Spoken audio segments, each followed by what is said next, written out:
Hi, this is Derek Regensberger, and welcome to another episode of the Clarinet Connection, your source for gear and product reviews and practice and performance tips for the clarinet. Today I'm going to be looking at a couple of ways to shape and adjust reeds. The first of which is using a tool made by the Reed Geek. This particular one is called the Black Diamond. It's made from pretty hefty material. You can feel the weight in your hand. It has a number of cutting edges to it. So right here there's a curve, so you would use to scrape down the edge of a reed. There's also a small bevel on the length of it where you can again scrape down the facing of a reed. And then the flat sides of the tool also have essentially a way to plane typically the back of a reed, and I'll show you how to do that here in just a second. So what I'm going to do is I've just taken a Van Doren Rue 56 3.5 straight out of the box. I'll play it for you, and then we'll look at how it sounds after we do a little adjusting to it.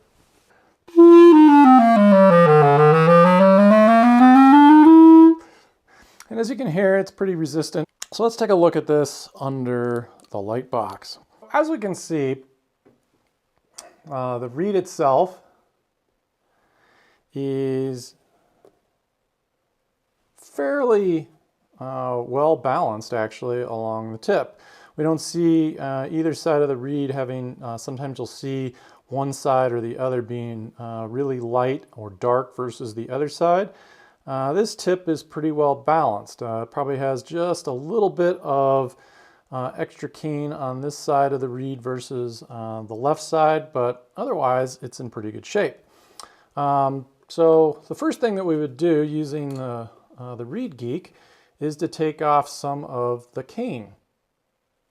So again, you would just use the beveled edge of the tool, and you would just kind of scrape the reed using the tool. And this is again going to be designed to get any excess cane off the reed. And you can hear it taking off just a little bit. Okay, and so there's just a little bit of cane that needed to be taken off. And now that we look at the reed, we can see it's a little better balanced from left to right. We might add just a little more.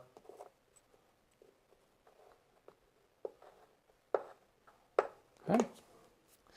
And then to the back side of the reed, we'll just kind of ensure that it is flat. So we'll just kind of scrape the tool to ensure that the reed is flat. Okay. So let's test it out, see how it sounds after that little bit of adjustment.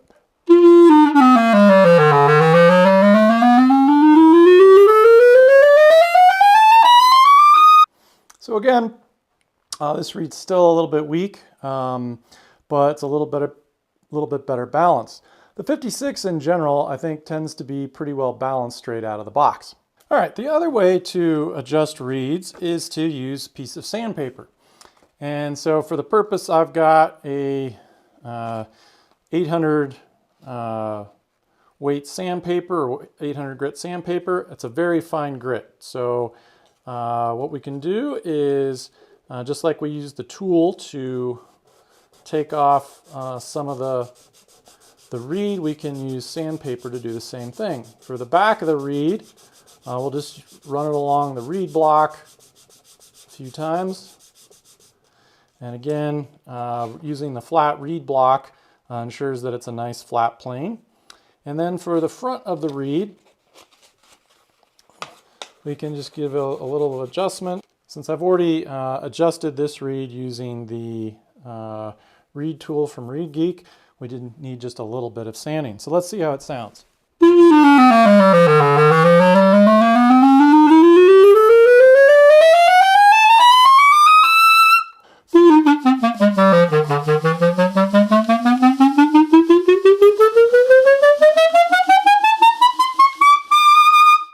way, I think, is a good way to adjust the reed. The advantage of the reed tool is that it's more precise. You're going to take off less cane. When you use sandpaper, you're not necessarily, other than kind of visualizing, going to know which part of the reed that you need to cut down more. The nice thing again with the tool is that you can simply run it along the reed, and based on its cut, it'll be able to kind of tell what part of the reed needs to be filed down and what doesn't. So the advantage of the tool is it's obviously more precise. I like the sandpaper for the reverse part of the reed, just because, again, on the flat surface, I think it's easier just to make sure that you get all of the reed sanded. Overall, though, I think both ways are effective at adjusting reeds. One of the keys, though, is that when you start to adjust reed, you really do need a break-in period. So what you want to do is sand or adjust using the tool and play the reed for literally a scale or two, and then put the reed away and come back to it the next day. Then you want to play it for 15 to 30 minutes. And at that point, again, put the reed away in a reed case so that it stays nice and flat and humidity preserved. Reeds are finicky in that they do need to be broken in, and they do tend to last much longer once they're broken in. So keep that in mind as you adjust your reeds in the future. Thanks for listening, and tune in next time for another episode of the Clarinet Connection.